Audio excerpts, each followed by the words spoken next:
my fellow speakers. This is Brian, the speaker for the dead, coming to you today with another episode of Expanding the Expanse, episode 8, The One-Eyed Man. So let's go ahead and get right into this. Hey, I don't know if you guys can see this from from there very well, but let me just back up a little bit. You got a new shirt with the Rosinante on it. I thought it was cool. I found it online, and I'm just like, oh yeah, that's mine. Anyway, so let's get straight into this episode. It's another good one, with the exception of one thing that goes, yeah. Anyway, we'll talk about that as we get to it. So we see in the beginning of this one, we see Christian Avasarala getting ready for her day, kind of get a glimpse into her personal life and, how she handles things and what she does every day of her life, or, most days. And it's kind of an interesting kind of personal look into her daily routine, which I thought was interesting. But here's one of my favorite parts of this episode.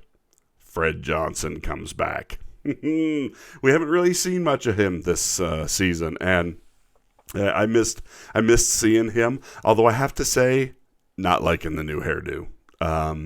It's like Naomi's hair got better, Fred's got worse. And I'm just like, dude, what the hell happened to your hair? It looks like tiny little girls got a hold of it and made little teeny tiny braids all over. Anyway, not a fan of the new hairdo. Makes him look kind of odd, in my opinion. I thought he looked much more, I don't know, just normal in the previous seasons. This season, I'm just like, I don't understand what's happened to your head. But, that's just me. I guess I got used to him looking a certain way, and then now that he doesn't, it just kept distracting me you don't see a lot of him, but it was cool to see him come back. And then, of course, we see Drummer punch him in the face. She gets all upset about the fact that he gave information to the UN, and then it ended up getting UNN people killed and Belters killed and stuff. And Fred was just trying to make a good choice in a bad decision, a bad situation, and they have an interesting dialogue between them. Like I said, I know I keep saying this, but I love Ashford's character in this season. I absolutely love his character. I just, I started kind of not liking him at the beginning of last season, and then he just grew on me. And this season, he's just become one of my favorite characters to watch. I can't wait to see him show up in an episode. So anyway, we see that we're back on New Terra, and Holden's stacking up some bodies from Belters that keep wandering off and getting killed by the poison slugs, which I have to say, I liked the poisonous slugs thing. That this innocuous little thing becomes terrifying because it's just, if it touches you, you die. And it's almost better than some giant creepy aliens coming out of the walls to get them and stuff, because it's just like all it takes is one of them to fall on you and you die. And I really thought that was clever. I thought that was interesting, added to the tension, and yet it was just this creeping thing. And it's so, I don't know. It's taking something that's not scary at all and making it terrifying. And I thought, that's a really interesting way of doing that. Instead of doing this in-your-face creepy aliens kind of thing, it was just something simple that became horrific. And we see Amos, and he gives one of my favorite lines from this, where he's sitting there and he's torching the slugs as they're creeping in towards the people, and Holden's like, "Hey, you got him," and he's like, "Yeah, now I'm just sending a message to the rest of them to stop coming." I love that way of thinking, that idea that he can just be like, "Yeah, you better watch what's happening to Bob over here. He's dead now." Anyway, I really liked that part. Amos is Amos. So But anyway, the we see that they're all of the people except Holden on New Terra are now blind, or near enough blind as that makes no difference. And it's kind of sad, and they can't really seem to make any progress on curing or solving the problem of either one. The waters are starting to recede enough to where they might be able to get outside. In fact, that leads us to a scene between Holden and Murtry, where Murtry kind of gives the line that gives this episode its name, because Holden won't help them get out of the cave unless they take the Belters too. I have to say, in this episode, that confused me. I mean, I understand if you want to get somebody out, you got to get everybody out. But if one group of people is capable of getting themselves out with a little help from you, why would you trap them down in the caves and not let them get out? It's not like they're going anywhere. They're still on the planet trapped. They're still blind. They can't escape anywhere. But you could have helped them get out so that the slugs don't fall on them anymore. And why not help the Belters try and get as many of them out of there as possible and get them up to a camp on the surface? I really didn't understand that the way Holden did that. I mean, I can understand, hey, it's an all for one, one for all kind of thing. But at the same time, it's this, almost like a power grab. Murtry says, in the land of the blind, the one-eyed man is king. And, you can see how much he resents the fact that Holden will not do what he wants and stuff, which, like I said, I don't understand Holden's reluctance, other than it's like this show of solidarity. It's one of the things in this episode I'm just like, I don't really understand why Holden's being that way.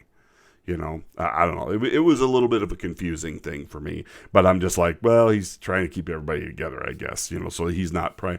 And it might be just, it's easier for him, because he doesn't have to go back down in there, help the Belters, then climb back up, go out to the surface to help, the RCE people. It's just easier to keep everybody in the same space. We cut back and forth. Bobby's storyline in this episode didn't really seem to do it for me. It's just kind of a filler episode for her. There's these things happening. Her relationship with Thomas kind of breaks down because he decides to go get a job on an ice freighter, and so he leaves. He's out of the picture. She's upset because he's leaving Mars, and she's starting to see that Mars isn't going to be the Mars she remembered, that now because of the gate worlds, that people aren't going to stick around. Everybody's going to just leave. Why stick around and try and build Mars into a habitable planet when there's habitable planets just through a ring gate? So I mean, I can see why they're doing this and why people might want to be that way, but I don't know. That I never understood that. I'm like, if my family spent 100 years or whatever trying to make Mars habitable, I'm not leaving. I'm staying here and I'm finishing this. So, I mean, sure, there's going to be a lot of people leave, but there's also going to be a lot of people that are like, no, I'm invested and I'm sticking it out. And she meets Isai, Detective Martin, his family, because they're going to do this new job, and she's worried about it because they don't have all the details that they normally do. She doesn't feel right about it. There's a lot of money involved, but like very little work or very little that they have to do. And so she's suspicious, and you can see that she has a lot of concerns about what they're being asked to do. We see the Rossi put the gantry system together and stretch the cable between them and actually start to pull the barb into a higher orbit to give them more time to survive. And it's working great. And I was really glad that in this episode they didn't try and build some false tension and do some, the cable snapped and oh no, it's terrible. It just works. It works, and they start pulling them higher, and everything's fine, and everything's going good. And I was just really glad that they didn't try and build some false, tension in using that. Oh no, it's never going to work. We're being pulled backwards, and what they normally do in a space movie, which is try and throw tension and craziness into everything. It's just like it's okay that sometimes things just work. And I was glad that they did that with that particular part of the episode, that they didn't try and do anything crazy. They just it was just straightforward.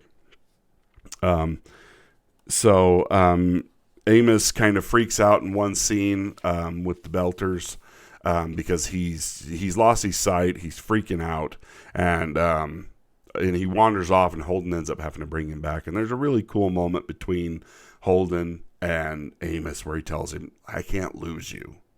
And now it's a really cool, tender scene between two friends.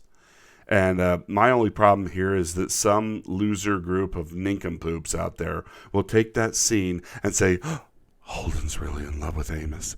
He wants to make mad, passionate love to Amos. No. And they'll start shipping these two characters. I'm telling you, don't do that. You know what? Dudes can be friends and have a lot of love for their best friends without wanting to climb into bed with them. I know this is crazy to hear in this day and age where you've got to have sexual innuendo and connotation in everything. But believe it or not, there was a time when men and women could just be friends without wanting to just jump each other. So please, all you shipping losers out there, don't do that to these two great characters. Holden loves Naomi. Not Amos. Not that way, anyway. Okay? So, yeah. That's all I'm going to say about that. This whole shipping thing, this like trying to make everybody have weird, awkward relationships, and you can't just be a loving friend and I don't know, when did that happen? These weirdos who have no lives, who spend their time sitting there going, oh, well, that's fine. Do it in your head. Just don't tell any of the rest of us about it. We don't want to know. Like you Raylo people. I don't understand that. I don't get it. It's fine if you want to have that in your own brain, but like I said, just keep it inside. Keep it inside where nobody else can hear it. Anyway, so we see that Ashford and Drummer are talking. Drummer quits after she punches Fred Johnson because she feels like she's betraying things. And then we have a scene where Ashford and Drummer end up talking again after this, and the ones they're inside the big barrel and they have a conversation. And that's I want to show you a clip of the actual conversation stuff from the show. And then I want to discuss it because it's the first time, one of the first times that I've seen the writing of this just be really bad, really agonizingly, historically, just awful, like just completely out of context. It was just wrong. So let's watch the clip and then we'll talk about it afterwards. But he isn't wrong about this place. We need it. And we need the inners if we want a future of peace. The Mormon pictures in my office always made me laugh. Celebrating the pride of the inners.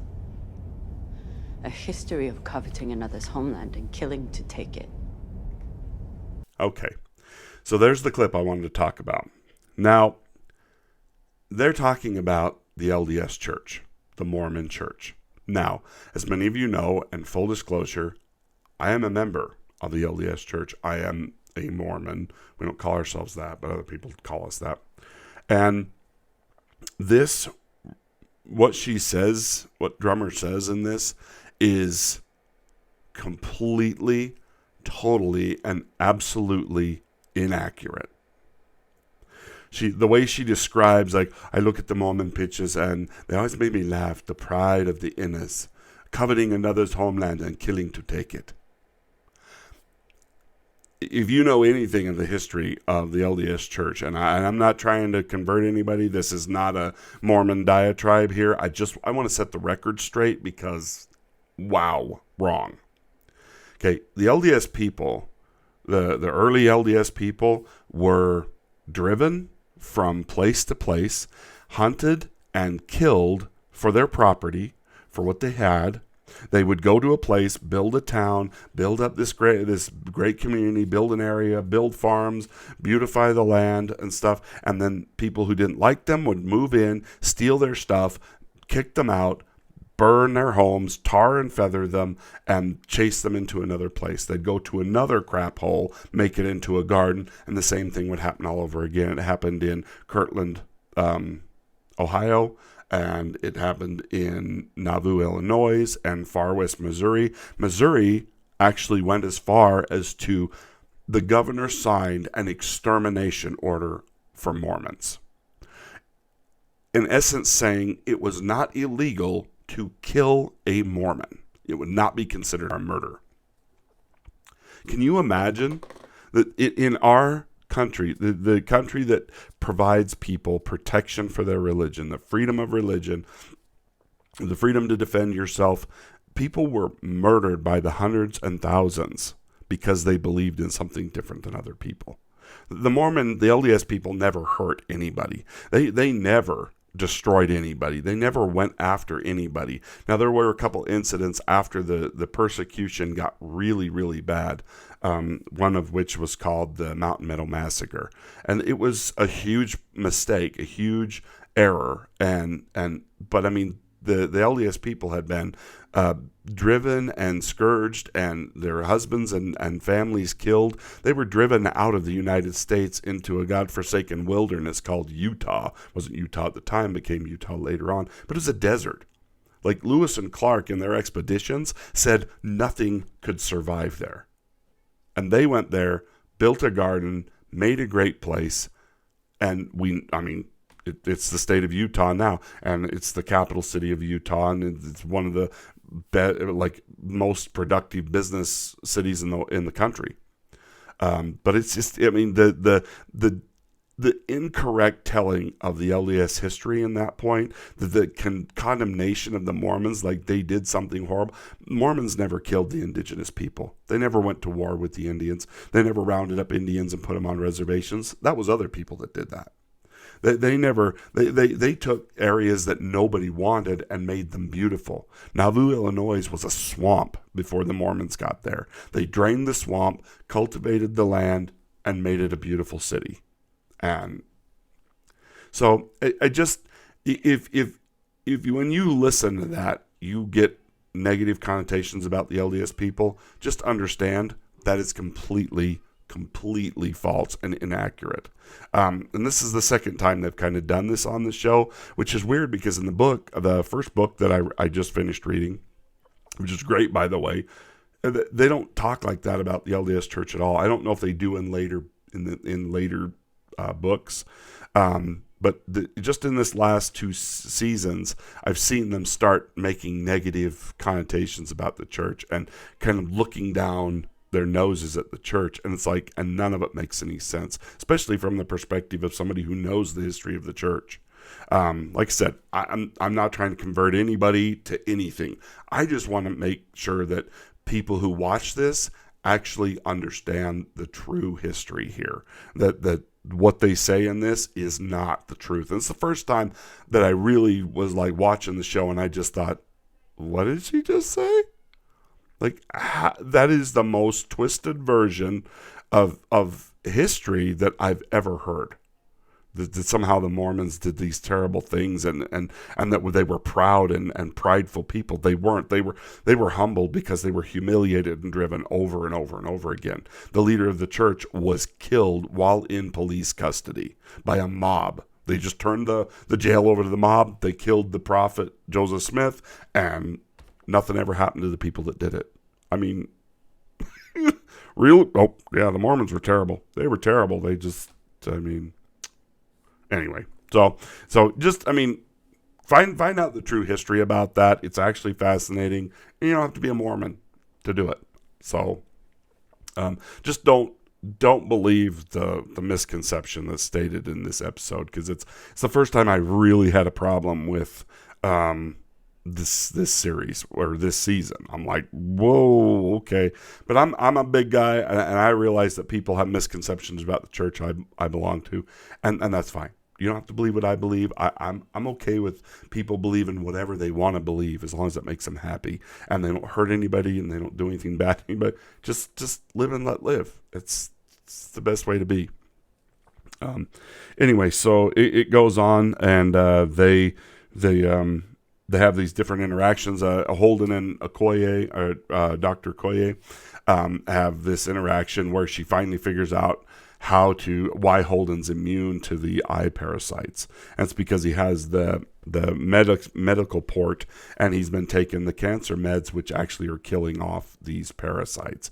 And it's really kind of a fun moment. I love Dr. Okoye. I hope that we get to see more of her. Like I said, I haven't read all the books. I've only started with the first one. But I hope that she stays a part of this, because I really, really liked her character. One, I think she's super cute. I'm sorry. I think she's really hot, and I love the character. The science-y characteristics of her. I love that.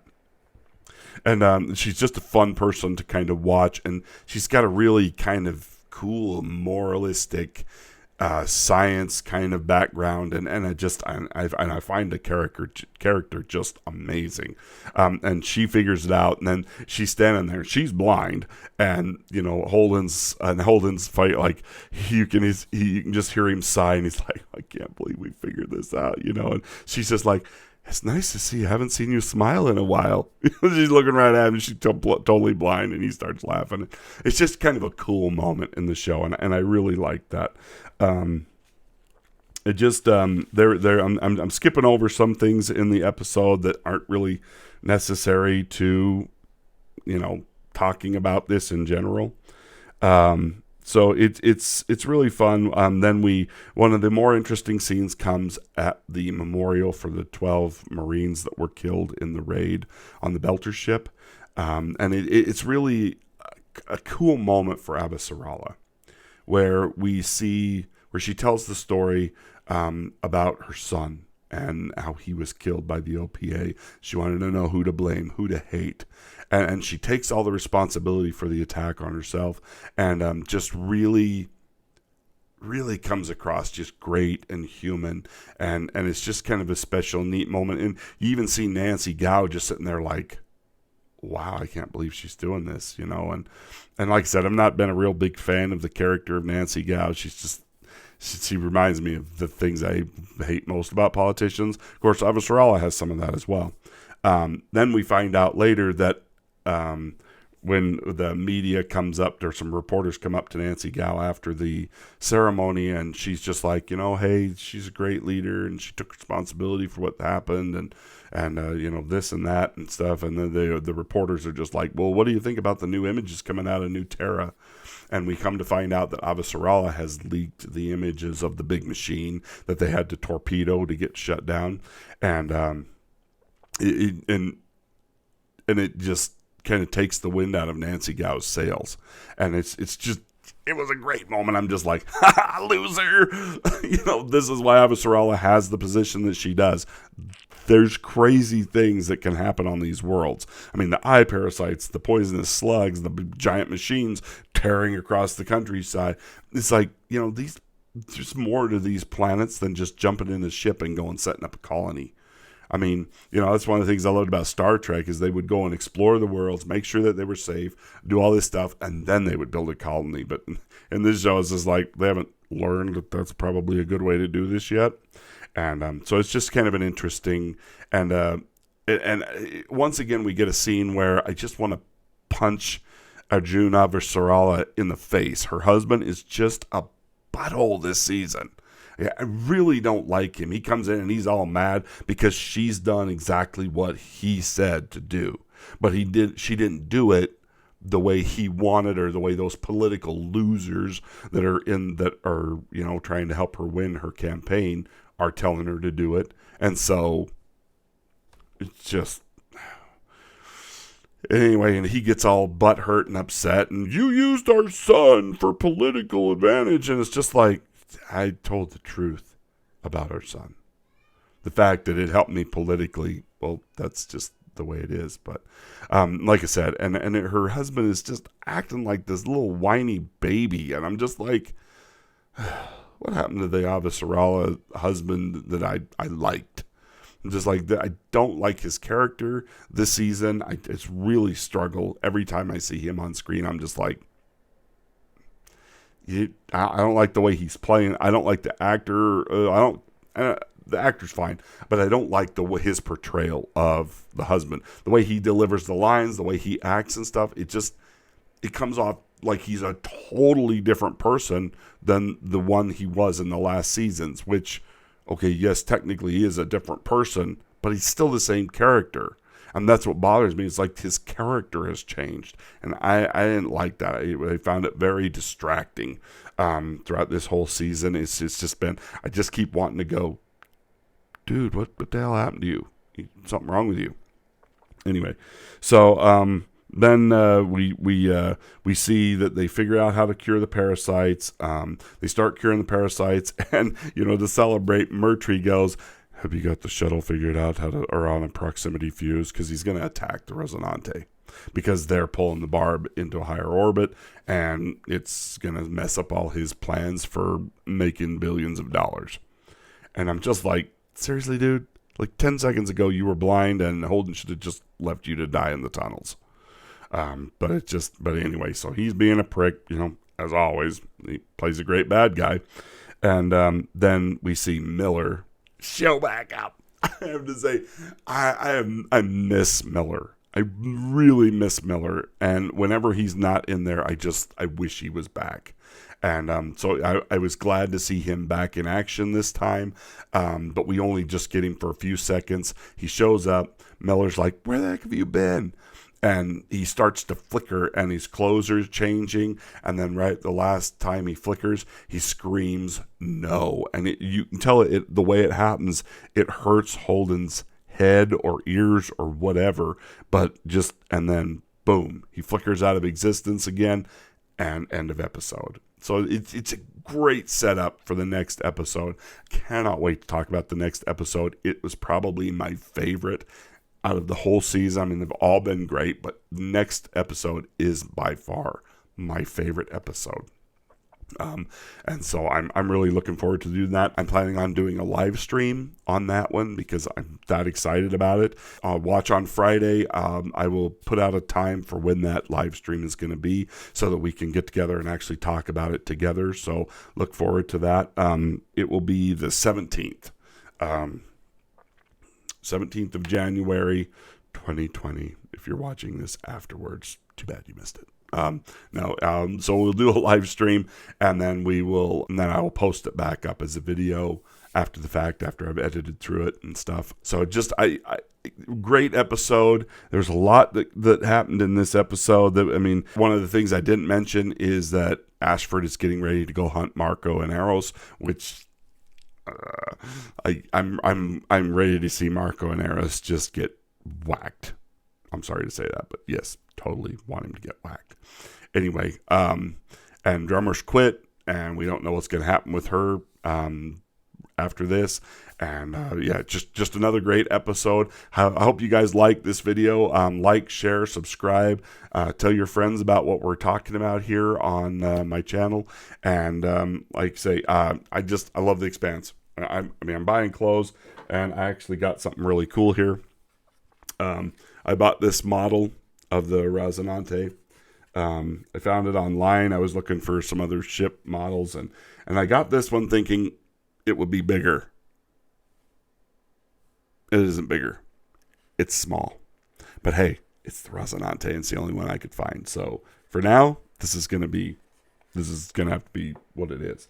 But I just thought that was cool. So anyway, thanks for watching, and we will talk to you next time. Bye now.